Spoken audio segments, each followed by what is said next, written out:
Moments ago, the ground shifted beneath Britain's political class. Masked figures surged through the night as whispers became screams, and a secret plan tore its way into the open. This is our neighbourhood! This is our neighbourhood! Well, don't burn it then! Who's on fire? Who's inside the house? You're gonna be blessed like this! Think before you act! There's children in there! There's families in there! Think before you act! This is our neighbourhood! Those cameras are recording each and every one of us! Army bases, once sealed behind iron gates and tradition, were quietly cleared. Not for drills, not for defence, but for migrants. Within hours, the country felt it. Phones lit up, sirens echoed. Social media exploded with fear, anger, disbelief. Inside Whitehall, faces drained of colour as the truth leaked faster than any official statement could contain. Outside, crowds gathered, not organised, not announced.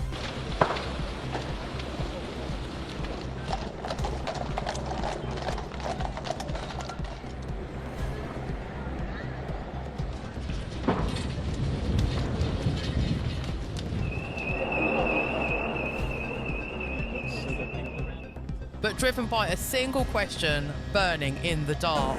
Who decided this, and why were the people never told? This was not a protest with banners and chants. It was a rupture, a sudden release of pressure that had been building for months, maybe years. Ministers scrambled, advisors silenced. Briefings collapsed under the weight of reality. Across the country, a sense of betrayal spread like fire through dry grass. Tradition versus secrecy, security versus silence. And somewhere above it all, the unspoken question hovered, heavy and dangerous. Had the government crossed a line it could never step back from? It began quietly, the way the most explosive political decisions always do, behind closed doors and guarded phrases. Buried in technical language that was never meant to be read by ordinary people. A late-night directive, a logistical order marked urgent. Military sites, some active, some mothballed but sacred in the public mind, were to be cleared and repurposed at speed. No debate in Parliament, no clear announcement to the nation, just movement. Trucks, fences adjusted, personnel reassigned. And within hours, rumours slipped through the cracks and landed where the government feared them most, in the hands of a public already exhausted by half-truths and shifting promises. As dawn broke, the reaction was immediate and raw. In towns near the bases, people woke to unfamiliar activity and heavier security. Roads closed, access restricted, questions met with silence.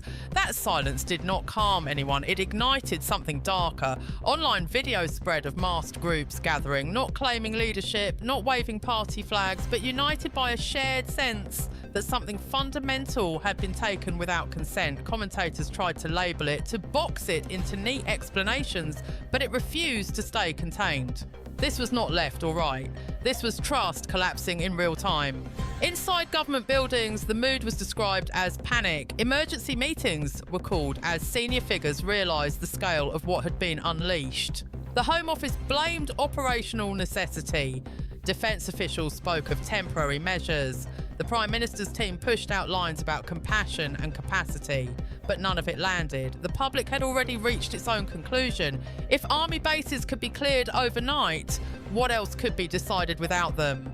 What other red lines were now negotiable? Then came the images that changed everything. Massed crowds outside perimeter fences, police forming lines under floodlights, shouts echoing into the cold air. Not chants, but accusations. Betrayal. Lies. Enough.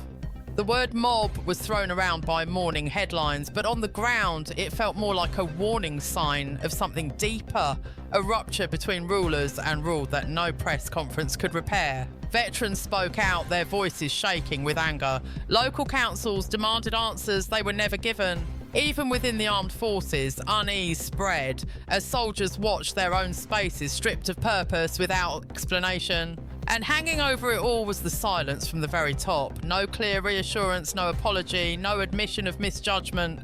Just carefully chosen words that felt smaller with every passing hour. In that vacuum, fear grew. Fear of disorder, fear of escalation, Fear that this was only the beginning of a far bigger confrontation between a government determined to act and a public no longer willing to be managed. As night fell again and crowds refused to disperse, one question burned hotter than the rest. If this decision could spark such fury, what will happen when the next secret plan is revealed? By the second night, the story had outgrown the government's control. What began as a logistical decision was now a national crisis, unfolding minute by minute, watched by millions who no longer trusted the words coming from official podiums. Inside Whitehall, aides spoke in hushed voices about containment, about restoring order, about calming the streets. But outside those walls, the country was already ahead of them. People were connecting dots the government never expected them to see.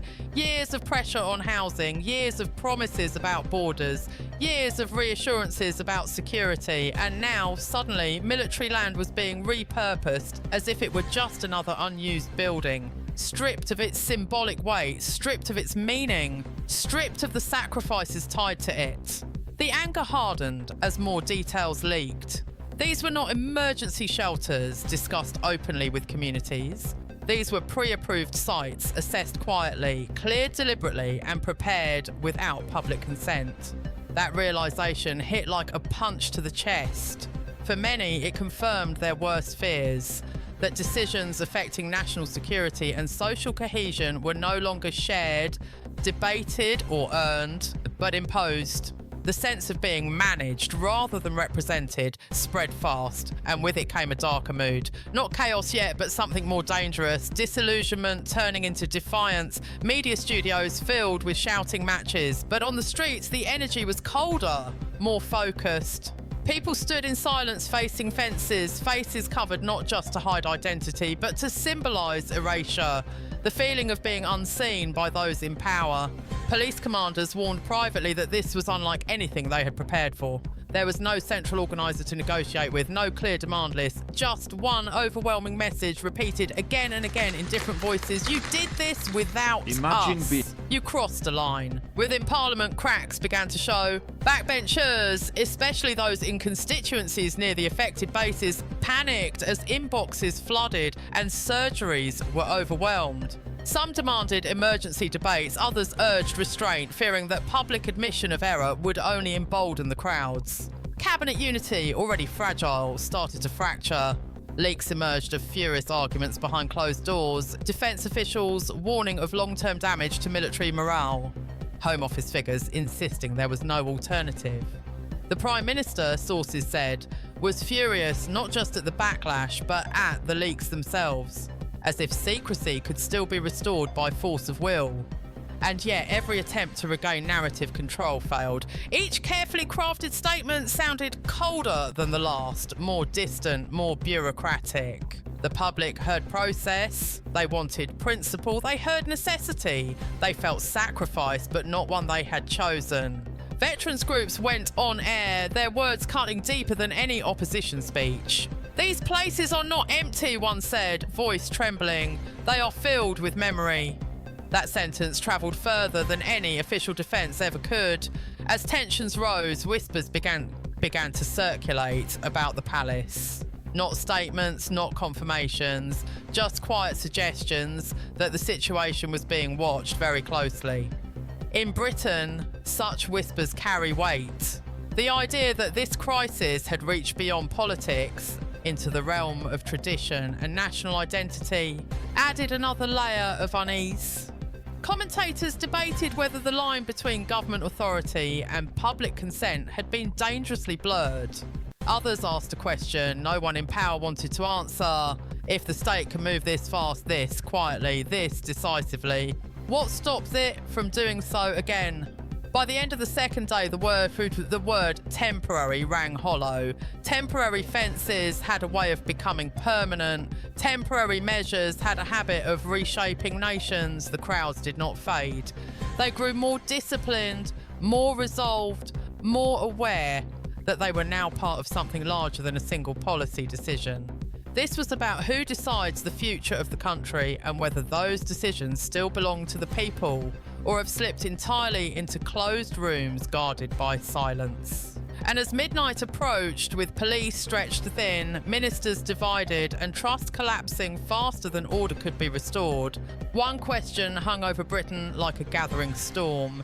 If this crisis has already shaken the foundations of government, what happens when the next institution is dragged into the centre of the storm?